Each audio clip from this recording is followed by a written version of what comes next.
Good morning. It's great to have everyone here.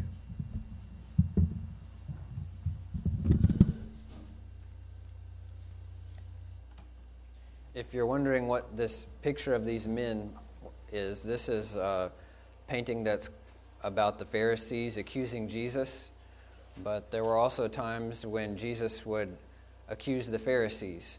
And in Matthew 23, Jesus pronounces 8 woes against the Scribes and the Pharisees because of their hypocrisy. I want you to know that I'm not, on one hand, trying to suggest that we as a church are a hypocritical group, that we should see ourselves as the Pharisees, or that we need to do some kind of serious reconsideration of things. But on the other hand, I don't think that we should sit through an entire sermon about hypocrisy and just look for examples in other people and think about how they have these hypocritical tendencies. I believe that what we can do from talking about these 8 woes together is that we can take the opportunity, each as an individual, to consider each of these 8 warnings that Jesus gave for ourselves and ask, do I as an individual have a problem with this tendency? To search your own heart, and each of us can try to open our hearts with humility to what Jesus is saying and try to consider whether we might be guilty of some of the hypocrisy that he's talking about. So maybe you'll listen to it all and find honestly that you're not guilty of any of that. Or maybe we will find 1 or 2 or all 8, who knows, that we think we can learn from as individuals. I'd like to point out before we really jump into this passage in Matthew 23 that Jesus is delivering a series of teachings here with language that he doesn't normally use towards everyday sinful individuals. You wouldn't see him using all of these words against just people out on the streets who were sinful in some way, prostitutes or tax collectors or someone that would have been looked down on at the time. 7 times in this one passage, he calls out hypocrites. Twice he calls them blind guides, and twice blind men. And once each he calls them fools, blind Pharisees, serpents, and a brood of vipers. So you have to stop and wonder, why is he so adamant and so stern towards these individuals? I believe that this kind of rebuke was reserved by Jesus for those who believed that they had everything together, or at least pretended that they had everything together, when really they did not. And that's why you see him coming against the religious leaders of the day and crying out these things to them, because they were the ones who acted like they knew everything about the Scriptures, and yet he had some very serious complaints against them. So let's go through these 8 warnings against hypocrisy that Jesus gives to us, and with each one I have a question for us to consider. First of all, am I leading people towards heaven, or am I leading them somewhere else? He said, "But woe to you, scribes and Pharisees, hypocrites, because you shut off the kingdom of heaven from people. For you do not enter in yourselves, nor do you allow those who are entering to go in." Now, I think this would have been pretty shocking to a group of Pharisees to hear, well, you're not going into heaven and you're deterring other people from going in, because that should have been their whole goal, was to help people to get to heaven. They were these religious leaders who wanted to help shepherd the people and wanted to teach them from the Word. So if they weren't headed towards heaven and they weren't directing other people towards heaven, where were they going? There are indications that many of the Pharisees were mainly seeking personal status. They loved the praise of men. They loved to hear people crying out, "Rabbi, Rabbi." And maybe we sometimes see our religion as a way to build a certain persona, a way to build up our ego to think, well, I am this individual, and we have this idea, whatever it is. I'm the guy who has the right scriptural answer to everything. I have all the correct doctrinal views. Or I'm the person who stands up against oppression or something like that. I'm the person who stands up above all else for conservative values and things like that. Well, all of those things are good. All of those things are crucial. But is there a focus on heaven in the midst of all of that? There's also a tendency that we see in some religious groups that we might want to search for in ourselves as well, to sort of sell the gospel because we promise some secondary benefit that comes with it. It's become known as the health, wealth, and prosperity gospel. It's the idea that, well, if I get Jesus, Jesus will also help me to be successful in life, in my business, in my marriage. He'll help me just to be healthy and wealthy and wise. And so that's what I want to come along with Jesus. The bottom line is these Pharisees were headed towards something besides heaven. If it was this persona that they had built up, if it was something that boosted their ego, if it was promises of health and wealth and prosperity, maybe if it was searching for an emotionally satisfying experience, that they just wanted to feel good when they worshiped it, and that was their main goal. One way or the other, they weren't leading people towards heaven. That wasn't their aim. And so the question for us is, am I leading people towards heaven or somewhere else? We don't want it to be said of us by Jesus, you shut off the kingdom of heaven from people and you do not enter yourselves. You were going somewhere else when you thought you were going towards heaven. Something else to consider is Matthew 6:32 and 33 as we consider this question. He says, "For the Gentiles eagerly seek all these things. For your heavenly Father knows that you need all these things. But seek first his kingdom and his righteousness, and all these things will be added to you." There again we have the idea, seek first the kingdom of heaven. Seek the well-being of the church on earth and the eternal home that it is going towards. And all these other things that you need to be concerned about, that you need to acquire for yourself to be well, will come along with that goal. So here's our second woe. Am I defrauding others, or am I greedy for material gain? He said, "Woe to you, scribes and Pharisees, hypocrites, because you devour widows' houses, and for a pretense you make long prayers. Therefore you will receive greater condemnation."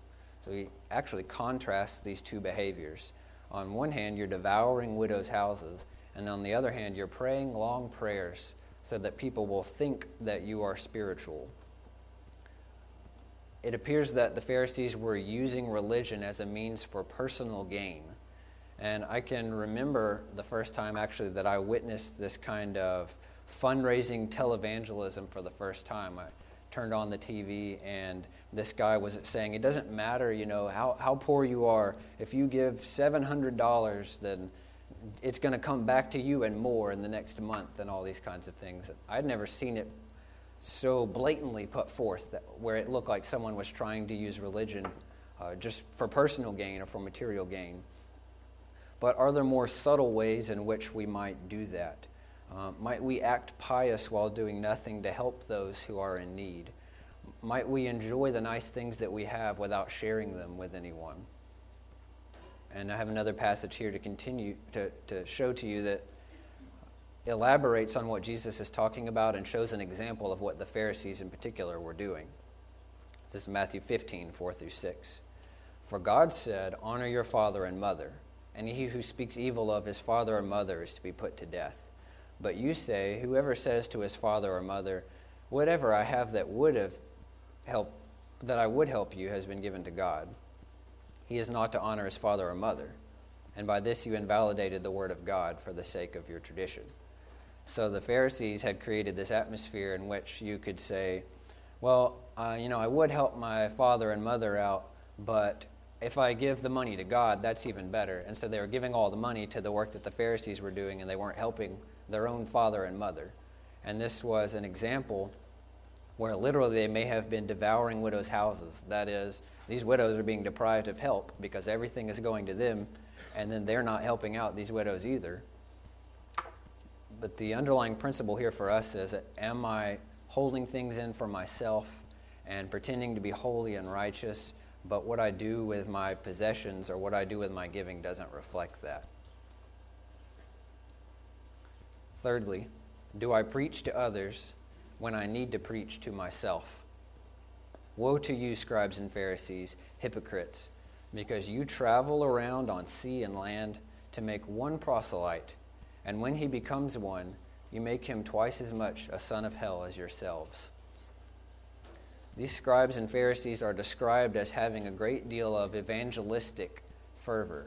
They were very serious about proselytizing, going and finding people to come bring them into their religious group.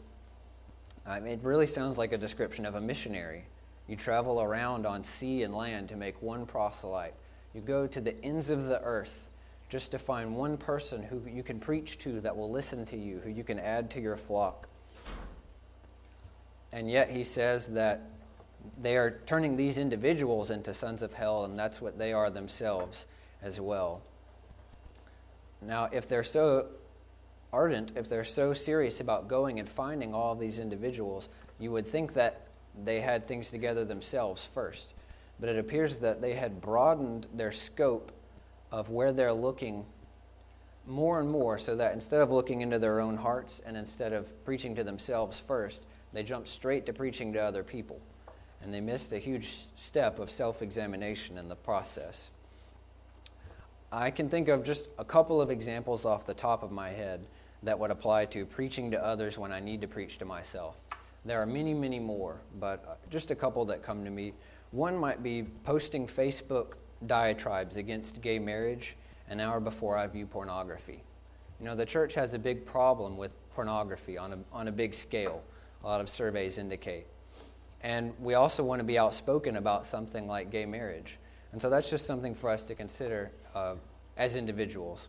Another thing would be gossiping about how someone else is a gossip. So you're sort of saying that someone else needs to change, but you're doing the thing that you're saying they need to change about. You can probably think of many more examples. And as we continue to think about that question, do I preach to others when I need to preach to myself? First, we'll read Matthew 7:5. You hypocrite, first take the log out of your own eye, and then you will see clearly to take the speck out of your brother's eye. But then I've shared Galatians 5:19 through 21 here, because this is one of several passages in the Bible that give a list of particular sins that we are to stay away from. It says, now the deeds of the flesh are evident, which are immorality, impurity, sensuality, idolatry, sorcery, enmities, strife, jealousy, outbursts of anger, disputes, dissensions, factions, envying, drunkenness, carousing, and things like these. And he goes on to say, of which I tell you that those who practice such things will not inherit the kingdom of heaven. And there are other groups of sins in the Bible that are listed in these ways. And I just want to encourage us to take a look at all of them. You know, we might say, well, sensuality or idolatry or sorcery, those are really bad. And drunkenness and carousing, those two at the end are very serious as well. But what about enmities, strife, jealousy, outbursts of anger, disputes, dissensions, factions, envying? We need to consider all of the sins that are listed in the Bible here, and not go out and preach to others before we've preached to ourselves. Question number 4, in the fourth woe, do I make things up in order to sound like I have all the answers? Woe to you, blind guides, who say, whoever swears by the temple, that is nothing, but whoever swears by the gold of the temple is obligated. You fools and blind men, which is more important, the gold or the temple that sanctified the gold? And whoever swears by the altar, that is nothing, but whoever swears by the offering on it, he is obligated. You blind men, which is more important, the offering or the altar that sanctifies the offering? Goes on in the next verses. Therefore, whoever swears by the altar swears both by the altar and by everything on it. And whoever swears by the temple swears both by the temple and by him who dwells within it. And whoever swears by heaven swears both by the throne of God and by him who sits upon it. The reason I think this makes us pause and ask, do I make things up in order to sound like I have all the answers, is because I have no idea where the scribes and the Pharisees got that. I mean, how did they come up with the idea that, oh, if you swear by the temple, it means nothing, but if you swear by gold, then that's really important? What basis did they have for that? It sounds like they were just making up rules and just telling people these things that they had come up with out of thin air. Jesus criticized them in another place for teaching as doctrines the commandments of men. So these ideas that men have start to take on this importance that they should never have had. Men are making things up and then binding them on other people, when they didn't find them in the Scriptures. You see another instance in which God refers to the Pharisees as being blind in Matthew 15:14. He says, "Let them alone. They are blind guides of the blind. And if a blind man guides a blind man, both will fall into a pit." These men who claim to have all of this special knowledge about what you're supposed to swear on, and if you swear on this, it means nothing, are just kind of stumbling around, making things up, not basing it on what God has actually said and what God's will is. They're like blind men. They need to get back to the Word of God, which can shine a light on their path. Fifthly, do I emphasize theological nuances while ignoring basic morality? He says, "Woe to you, scribes and Pharisees, hypocrites, for you tithe mint and dill and cumin, and have neglected the weightier matters of the law, justice and mercy and faithfulness. But these are the things you should have done without neglecting the others. You blind guides who strain out a gnat and swallow a camel." I think this one bears special consideration so that we can understand it appropriately. Because if you take the example here he gives of straining out a gnat and swallow a camel, well, let's consider that metaphor for a moment. Let's say that our offering to God was a bowl of soup. Would you want a gnat to be in the bowl of soup that you sacrifice to God? Absolutely not. These gnats, I don't think, are totally unimportant things. But it doesn't make much sense to be worried about the gnat if you've got a camel over there trampling on your sacrifice that you're going to give to God. So what I don't want to suggest is that, well, all of these things that we have discussions about are totally unimportant. You know, there's a lot of theological details or practical details of our worship that are important and need to be discussed. You could talk about hand clapping during worship. Some people have different opinions on how many cups we use when we take the Lord's Supper. Ideas like this that people have disagreements on. I don't think those are unimportant. I think you need to be very concerned about whether you have a gnat in the soup that you're going to offer to God. But he does say, "You Pharisees are hypocrites because you spend all this time worrying about dill and mint and cumin, and you've forgotten about justice and mercy and faithfulness altogether." In other words, maybe you should let the people who haven't forgotten about justice and mercy and faithfulness be the ones who start talking about the mint and the dill and the cumin, rather than you jumping into those conversations when you haven't even done these basic things yet. He did say, you should have done these things without neglecting the others. They were both important, but one was considered more important. Number 6, do I pretend to be someone who I am not? "Woe to you, scribes and Pharisees, hypocrites, for you clean the outside of the cup and of the dish, but inside they are full of robbery and self-indulgence. You blind Pharisee, first clean the inside of the cup and of the dish, so that the outside of it may also become clean." So by cleaning the outside of a cup or a dish, you can make it appear as though that item is clean. At least it appears clean to outsiders. It can avoid awkward conversations. No one has to know that the cup is actually dirty. But there's something hidden inside. James 5:16 says, "Therefore confess your sins to one another and pray for one another so that you may be healed. The effective prayer of a righteous man can accomplish much." I would suggest that if we go throughout our lives struggling with all kinds of things and not confessing them one to another and not giving any indication that there's any problem there, then we're cleaning the outside of that cup or dish, but we've left the inside the way it is. It's another thing for each of us to consider as individuals. Number 7, do I worry about appearances without examining my heart? This is along similar lines to the previous one. "Woe to you, scribes and Pharisees, hypocrites, for you are like whitewashed tombs, which on the outside appear beautiful, but inside they are full of dead men's bones and all uncleanness. So you too outwardly appear righteous to men, but inwardly you are full of hypocrisy and lawlessness."